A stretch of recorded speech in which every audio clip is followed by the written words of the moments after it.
ṣẹ́rí èmi máa ń fẹ́ fàyè ìjálẹ̀ mo dà máa ń fẹ́ kéèyàn họ bó kí n tó sọ̀rọ̀ torí tí n bá sọ̀rọ̀ ó dàbí ibi tí erin bá ti jà ni koríko bí ò ní gbérí mọ́ tó bá ti wá mo máa fún ìyá ẹ jẹ màá sán ìyá ẹ nídìí bíi kí pátá bọ́ nídìí ìyá ẹ ó rí pé jẹ́jẹ́ mi ni máa ń wà mi ò bá yín yàn rẹ̀ mi ò bá yín wọ̀ rẹ̀ jẹ́jẹ́ mi ni mo máa ń wà mi ń lọ tọ́jà mi ayé òde lè wò mí kán ní Lizzy ò stable ìyẹn lásán I'm okay sórí gbogbo orí burúkú tẹ́ tí ń ṣe bọ̀ lórí social media orí Facebook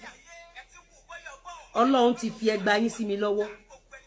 ẹ jẹ pitipiti ẹ jẹ́ kí n gbé nǹkan tẹ́ sábọ̀ Bantefa let me analyze this kí n dẹ̀ fi tí òtítọ́ múlẹ̀ fún àwọn ènìyàn ká dẹ̀ move on. Esabod lánàá ó ní Lizzy Anjorin atapa olè dúmàtà ìwọ ló dárúkọ mi o Esabod in as much tó bá ti dárúkọ mi mo máa dárúkọ celebrity tó bá dárúkọ kò sí òfin tó ní kí n má dẹ lóhùn mo dẹ̀ máa dẹ lóhùn pẹ̀lú ẹ̀rí tẹ́ bá notice nǹkan kan nípa mi tí n bá rí àwọn tó ń ba tèèyàn jẹ́ number 1 tó bá ń lọ fún ẹni tí ò ṣe mí rárá ẹ̀rí wà níbí báyìí tí mo máa ń bá wọn bẹ̀bẹ̀ káàkiri ibi tó bá ti wá lórúkọ ẹ tó fi ń búlì mi ó gbọ́ mi tó bá ti dùn mọ́ ẹ n tó bá ṣẹlẹ̀ sí ẹ ó yẹ èmi ò ṣe fracas o ìgboro social media náà ń pè bí n tó bá ti mú ẹ tó dárúkọ ẹ wá fi búlì mi mo máa respond pẹ̀lú ẹ̀rí tó bá fẹ́ fìyà jẹ victim wọn or tó bá fẹ́ fi victim wọn ṣẹ̀sín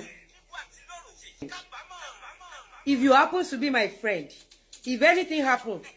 tó bá jẹ́ pé public domain ni màá jáde tán public domain tó bá jẹ́ pé spiritually ni màá jáde tán tó bá jẹ́ pé behind the closed door ni màá make sure pé mo yọ ọ̀rẹ́ mi kúrò nínú problem ṣó wá ríro èèyàn bíi Lizzy Anjorin tó ẹ̀mí ṣe ń kọ́ rẹ̀ ẹni ẹlẹ́wà rí bíi material ìtorí ẹ̀ mo ṣe tètè sọ eléyìí sìn pé ta ló ń búlì ara wọn nínú Lizzy àti Mercy Aigbe ta ló ń búlì ara wọn nínú Lizzy àti Fúnkẹ́ ta ló ń búlì ara wọn ta ló ń búlì ara wọn at least wọ́n tàbá torí epo jẹ́ṣu àtorí ìtújẹpo Mercy ó tiẹ̀ lè rò ó wípé mi ò bá Lizzy níbi ìbàjẹ́ mi rí láyé mi kò tiẹ̀ kàn rò mọ́ mi Mercy mi ò point of correction mi ní kẹ́ má bà Fọlá ṣe but since tẹ́tí mọ̀ pé fẹ́ máa lo Fọlá fi ta fíìmù nígbà tí Fọlá ti rèkọ́ọ̀dù ohun Aláàjì ó yẹ kẹ́ ẹ ti pe Fọlá pé kó má release nudity Aláàjì 1 number 2 kó má ṣe death certificate number 3 gbogbo ọ̀tá ọmọ Aláàjì ni wọ́n gbé ṣépè ẹ ti pè ní time pé Fọlá ṣọmọ wípé a fẹ́ lo ẹ̀sìn movie a dẹ̀ máa fi ẹ́ promote movie torí pé ọ̀dọ̀ Lizzy area Lizzy ló ti wá. ẹ̀yin èèyàn wa ẹ ti gbọ́ nǹkan tí Lizzy Anjorin tí ó sọ nípa Mercy Aigbe àti Fúnkẹ́ Akíndélé kí ni ẹ lérò nípa àwọn ọ̀rọ̀ tí arábìnrin yìí tí ó sọ nínú fídíò tí ẹ ń wò yìí